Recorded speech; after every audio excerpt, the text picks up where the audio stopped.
Today, you guys, I am going to be talking about why we chose the island of Oahu as our first experience and what I did in the preparation before going to the island and how I chose that specific island in hopes that it will help you pick what island you want to go to. I obviously don't live in Hawaii.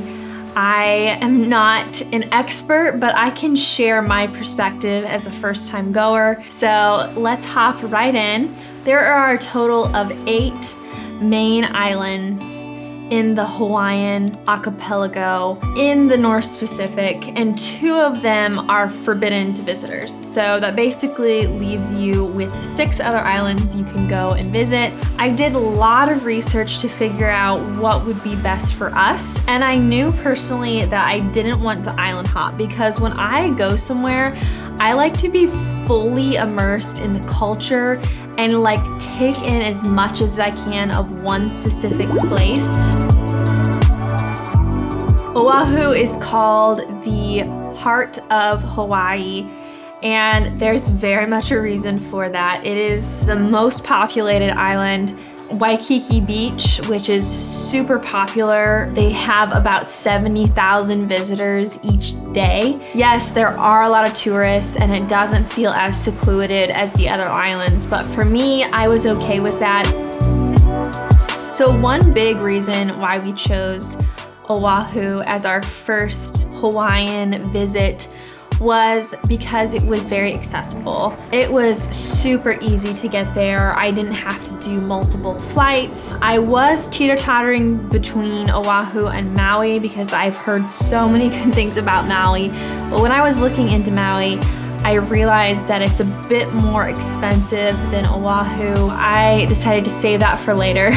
So like I said earlier, we chose Oahu because it was one of the easiest islands to get to, and it really did have a little bit of everything that we wanted to experience.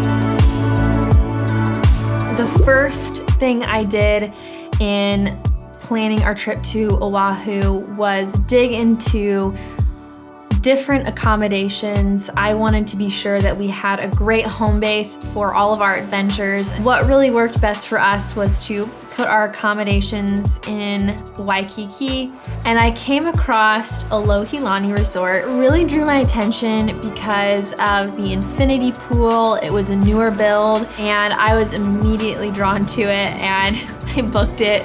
It was somewhat more expensive than say like renting an Airbnb, but for me it was worth it for the experience. So once I booked our hotel, I went ahead and booked flights. I also booked some experiences in advance, and I'm actually going to be linking my Hawaii experiences videos here because this is gonna have more information about like the things that I really enjoy doing.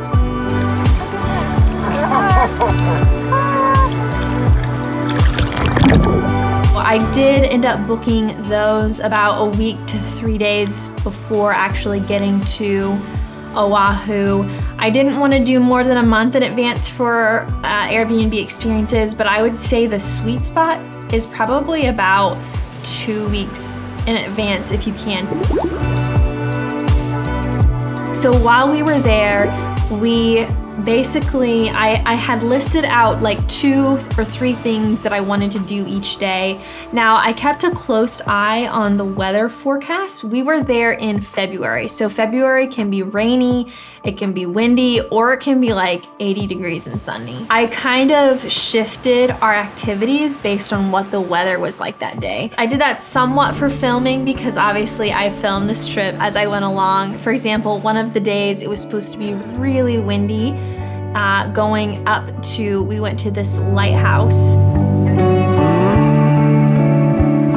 I shifted that event to a day later, and it ended up working really well because I was able to get those drone shots I wanted to, whereas the day before it just would not have worked.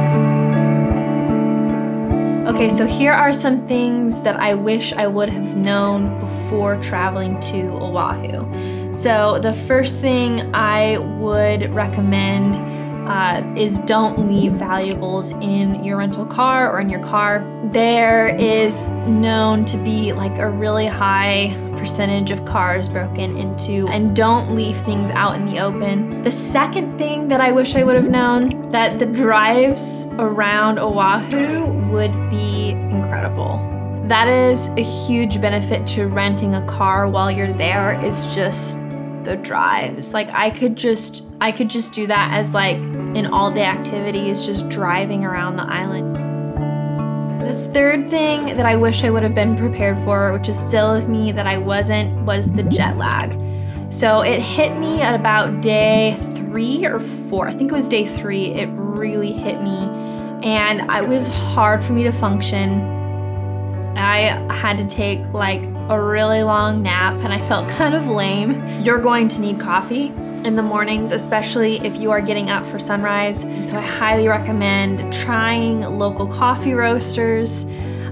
We really enjoyed this one on Waikiki Beach. I'll link it below. Another thing I wish I would have been told before going to the island was plan a minimum of 10 days. So I ended up booking a 7-day trip, and it just didn't feel like enough, mostly because of the jet lag will start to hit you.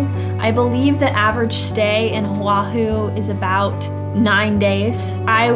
Going back, if I could redo anything, it would be to plan a longer trip. This island, I would say, is great for adventure seekers, people who love to get out and do things, experience just incredible food and beautiful hikes. If I go back to Hawaii, I will probably book a trip to the island of Maui. All in all, I absolutely had no regrets in booking Oahu as our first Hawaiian island to visit.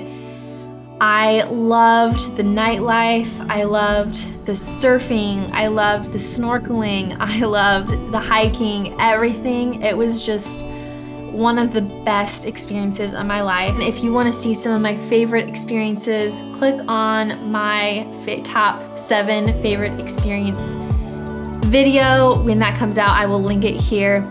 And so thank you so much for watching. I hope this helps you plan your own adventure to the island of Oahu. I'm so excited for you, and I hope that you get to go soon. Thanks for watching.